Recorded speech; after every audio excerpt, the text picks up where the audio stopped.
भगवान ने जो जन्म दिया है वो आनंद के लिए दिया है। अच्छे कर्म करो, परोपकार करो, दूसरों की सेवा करो, दूसरों को दुख ना होने पावे हमारे वाणी से, हमारे शरीर से, हमारे मन से, इसीलिए भगवान ने दिया है। दूसरों को मंगल करो, स्वयं आनंद में रहो, दूसरों को आनंद में, खूब खाओ, दूसरों को खवाओ, खूब सुखी रहो, दूसरों को सुख दो, खूब आनंद में रहो, दूसरों को आनंद। भगवान ऊपर की तरफ मत देखो कि वो ऐसी बिल्डिंग हो जाए, वैसी कार हो जाए, वैसी व्यवस्था हो जाए, फिर तो जिंदगी बर्बाद है, इसी में लगे रहो। और जब तुम वो ऐसी कर लोगे ना तो तुम्हें और ऊंचा दिखाई देगा और ऊंचे वाले मिलेंगे। अगर हम संतोष करने लगे, यार भगवान ने हमें जो दिया हमारे भाग्य के अनुसार बहुत दिया है, और राधा राधा राधा तो आप आनंद आने लगे।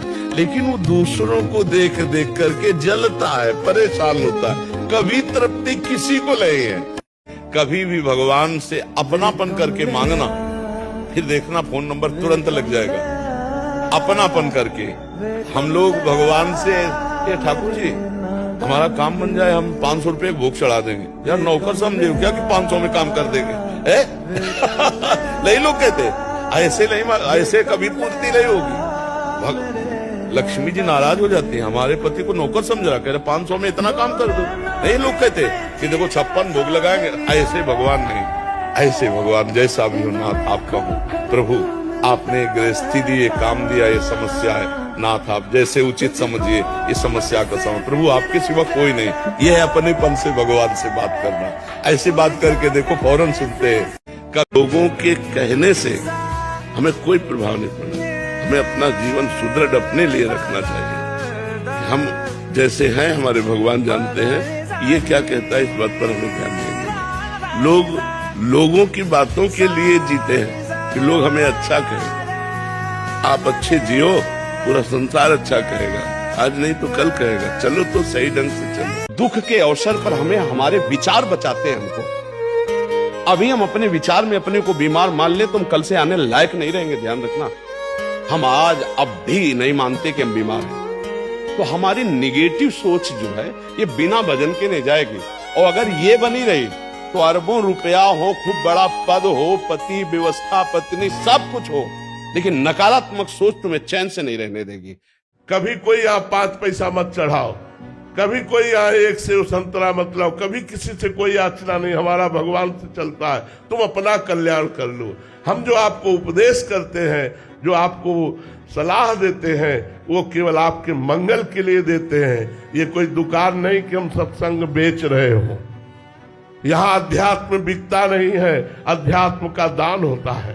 हम आपको अध्यात्म का दान कर रहे हैं, आप इसे स्वीकार करें और आप अपना मंगल कीजिए। इसलिए हमारी बात पर एक बार विश्वास कर लीजिए और आप राधा राधा नाम जप कीजिए और धैर्य पूर्वक कीजिए। अगर एक बार राधा बोला है तो नरक नहीं जाओगे, हमारी बात लिख लो। एक बार और आप राधा राधा जप रहे, आपको निकुंज न मिले, आपको परम धाम न मिले, आपको श्रीजन मिले, कैसी बात करते हो जी? बहुत बड़ी बात कह रहे हैं जी। और ये छाती से बात कह रहा हूं, कोई प्रलोभन से नहीं, कोई तुमसे कुछ लेना नहीं है, किसी से कुछ लेना नहीं है। ये जो चर्चा होती है प्रलोभन रहित होती है। ये किसी प्रलोभन से चर्चा नहीं हो रही। हम किसी से कुछ नहीं चाहते, हम केवल ये चाहते हैं कि आपका मंगल हो, आप स्वस्थ रहे और आपको भगवान की प्राप्ति हो, बस। कोई कमी नहीं है। राधा नाम का प्रताप लौकिक और पारलौकिक ये कि जितने जुड़े हैं ये सब निकुंज जाएंगे। वृंदावन में बैठ के कह रहे हैं, जितने जुड़े हैं सब निकुंज जाएंगे। उनके गुण और गुणों को हमारी लाडली जो नहीं देखती, लाडली जो हमारे नहीं देखती। अवगुण करे समुद्र सम, गणत ना अपनो जान। राई के संभजन को, राई इतना दाना होता है, राई के संभजन को मानत मेरु समान। ऐसी हम महारानी जी की शरण में